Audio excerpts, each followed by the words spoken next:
Olá, eu sou o Dr. Sérgio Felipe. Eu queria falar para você um pouco da trajetória de interesses e pesquisa. Quando eu iniciei as pesquisas de glândula pineal no Departamento de Anatomia do Instituto de Ciências Biomédicas da Universidade de São Paulo, eu trabalhei com estudos em microscopia eletrônica, dentro de um terreno da ultraestrutura em anatomia. A pineal é uma estrutura no meio do cérebro, que tem capacidade de interrelacionamento com todo o organismo por ser uma glândula endócrina. Então ela é envolvida por circulação sanguínea, rapidamente a sua produção hormonal e o seu relacionamento com a circulação sanguínea é estreito.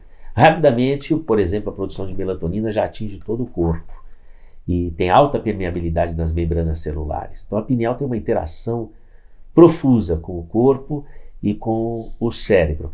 E, particularmente, a pineal ela está envolvida com a estrutura do relógio biológico. Então, a glândula pineal se relaciona com estruturas astrofísicas do tempo. O tempo. O tempo envolve o quê? Envolve memória. Por exemplo, você se lembra de algo do passado e você localiza no tempo, na tua história. O tempo envolve ritmo, não é? Quando estou alegre ou triste, ou a minha ciclotimia do meu humor, envolve a produção de hormônio de crescimento, por exemplo, durante o sono, o cortisol de manhã, envolve toda essa temporalidade da homeostase, do metabolismo.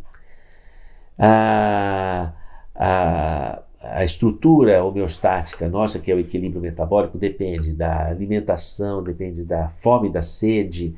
Tudo isso envolve também uma cronicidade, um tempo. Bom, ok. Então nós estamos falando de uma estrutura no meio do cérebro que se relaciona com todo o corpo a partir de sua performance endocrinológica, relaciona-se com o cérebro por suas conexões, com as suas hastes, que são a comissura da amênula, a comissura posterior. Ela se relaciona com o cérebro, ela se relaciona com toda a estrutura psicofísica, coordenando as funções rítmicas no comportamento, na homeostase, enfim. Nós estamos falando aí de um território da área de neurociências e que tem forte impacto no comportamento, comportamentos psicobiológicos, o sono, a sexualidade, a fome, a sede. Então, o que acontece? Ao investigar a pineal, nós entramos num território, abrimos um braço para esse terreno que é chamado neurociências do comportamento. Na verdade, esse nome, neurociências do comportamento, foi a plataforma Lattes que determinou. Mais particularmente, quando você vai classificar a sua linha de pesquisa, onde ela se encaixa melhor pelas razões que eu te coloquei, é na área de neurociências do comportamento. É bem interligado com esse território, não é? Mas, no fundo, o meu interesse é a questão da relação cérebro-mente, e mais particularmente, compreendendo a mente como sendo a persona, o espírito, e o território de expressão da consciência, de armazenamento das memórias. Eu tenho uma visão existencialista, espiritualista, eu tenho um forte, vamos dizer assim, enforcement no conhecimento trazido pelo professor Allan Kardec, pelas psicografias extraordinárias de Francisco Cândido Xavier e pelos cientistas como Luria, da Rússia, que funda a neuropsicologia, pelos pesquisadores que nos antecederam. Aqui no Brasil, por exemplo, o professor Ângelo Machado, já desencarnado, da Universidade Federal de Minas Gerais, um dos pioneiros de estudo da glândula pineal, e na sua maravilhosa obra Neuroanatomia Funcional, ele expõe um capítulo sobre pineal.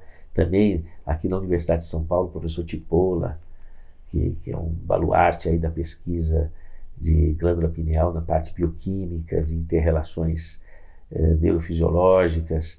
Então, vamos dizer assim, juntando essas peças tantas, vamos dizer, eu procuro enxergar, veja, eu sou um médico. O médico, ele enxerga o ser humano na sua história, nas suas perspectivas, ele enxerga o ser humano nas suas crenças, ele enxerga o ser humano na sua base cultural. Então é lógico que eu transito como médico em todas as expressões do saber que envolvem a sociologia, a antropologia, as religiões, a cultura, a arte, para poder compreender a figura humana e como tudo isso se interrelaciona com as nossas emoções, com a nossa capacitação intelectiva, a nossa cognição, a nossa memória, com os nossos comportamentos e com a nossa fisiologia. Quando o coração bate mais forte, quando a pressão aumenta, quando eu não durmo à noite, ou quando eu tenho muito sono, ou quando eu tenho fome demais, ou quando eu tenho dores, ou quando aparece uma doença inesperada, e tudo isso se relaciona com a minha história de vida, e sobretudo, como eu tenho uma visão existencialista, espiritualista, e corro muito no eixo axial trazido pelo professor Allan Kardec, então eu entendo todo esse processo de fisiologia, de neurofisiologia do comportamento, como sendo alguma coisa que vai muito além dessa existência. E como sendo algo que se interconectam, mentes que se interconectam, encarnados e desencarnados. E olha, eu não estou falando de nenhuma religião, eu estou falando de um entendimento a respeito da fisiologia da natureza. Eu entendo a natureza de forma holográfica, ela se expande para outras dimensões do espaço. Lógico, na metafísica, nós vamos falar de dimensões do espaço, nós vamos falar de outros estados da matéria. Olha, coisas por onde a ciência tem transitado. Para não ir além disso, quando eu digo, por exemplo, na Universidade de Virgínia, o professor Ian Stevenson inaugura pesquisas sobre casos sugestivos de reencarnação. Reencarnação entra na ciência. Hoje nós temos pesquisas interessantes, como o professor Alexandre Moreira, de Juiz de Fora, fazendo uma força de empenho para tirar também dados a respeito de casos aqui no Brasil, e sua equipe. E nós temos também as pesquisas de pesquisadores que estudaram psiquismo fetal, por exemplo. O bebê, ele nasce e, como o Marshall Klaus, o fotógrafo, vai ver o olhar de inatividade alerta do bebê quando nasce, ele se espanta como se ele tivesse uma percepção do mundo intraútero e ele vê que algo diferente está na frente dele. Não é? Aí começam os estudos do psiquismo fetal. Olha que interessante. Aí a gente resgata o visionário de Jung. O bebê humano não é um papel em branco que vem com uma história para ser escrita, mas ele vem com uma história pregressa, outras existências, a parengênese. Não é? Interessantíssimo também os estudos do Dr. Jorge Andréa, psiquiatra do Rio de Janeiro, já desencarnado, aos 100 anos de idade, e com obras, livros fabulosos a respeito da compreensão da neurofisiologia, da fisiologia, do processo de reencarne e também dos estudos de psicodinâmica, trazendo todo esse conhecimento do Jung e o conhecimento vindo também das bases espíritas, que impressionaram também, por exemplo, o psicólogo americano William James, um dos fundadores da Universidade de Harvard, não é? Como também o Horace Mann, que também foi um dos fundadores, o Charles Eliot, que foi presidente da Harvard.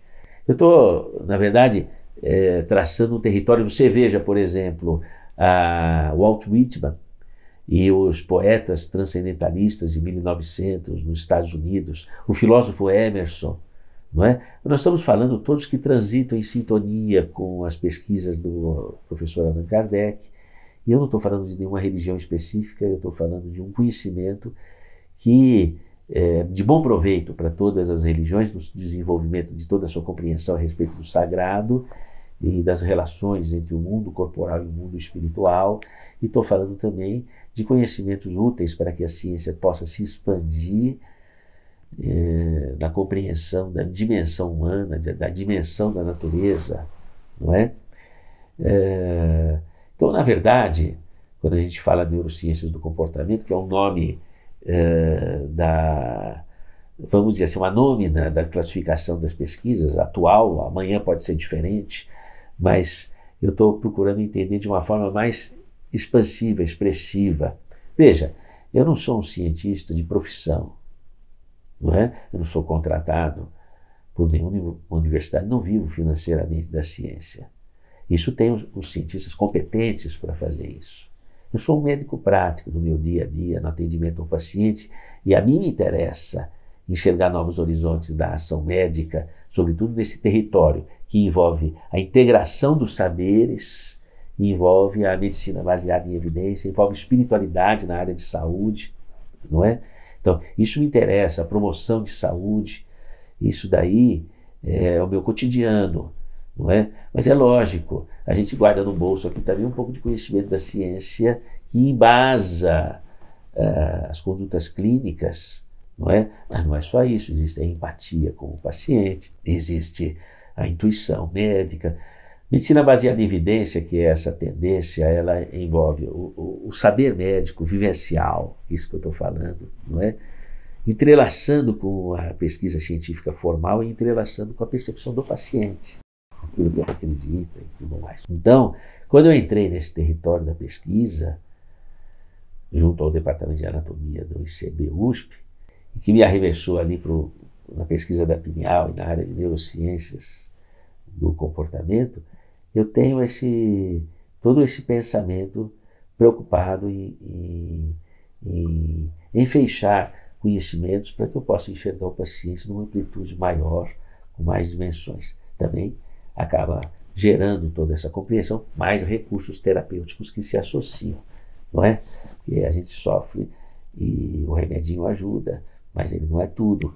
Nós temos outras tantas centenas de possibilidades e de caminhos que se associam ao formalismo da prescrição médica, e o médico já sabe disso. Nas minhas incursões na Universidade de Harvard, cursos que faço, ou alguma aula que eu tenha dado, eu tenho me deparado com, no catálogo da Universidade de Harvard, Mind Body Medicine, medicina mente-corpo, como já está chegando lá, não é? A medicina de estilo de vida, que está no território da promoção de saúde, tudo isso está virando especialidades, não são reconhecidas como especialidade médica aqui no Brasil, mas eu estou só compartilhando com você, na Universidade de Harvard, eles já listam esses âmbitos de ação médica, e eu me sinto pareado com esse caminho, vamos dizer assim. A gente poderia dizer que, no fim, a mim me interessa, desde as moléculas, os átomos, a física, a bioquímica, a citologia, a citofisiologia, a fisiologia, a neurofisiologia, a psicologia, a psicobiofísica, a clínica do meu paciente, soluções para uma vida de qualidade de vida, espiritualidade, busca de valores, paz, amor, perdão, alicerces que tragam felicidade. A mim me interessa todo esse universo calçado pelas boas práticas da ética, que eu procuro fazer o possível, o melhor possível, da ciência, da medicina baseada em evidência e da humanização no atendimento ao paciente. Olha, falei de neurociências, mas você viu a amplitude? Tudo isso, né? Quando cai na mão do médico, né? Tudo isso daí se amplia para outros horizontes. Só ideias para refletir, tá bom? Forte abraço para você.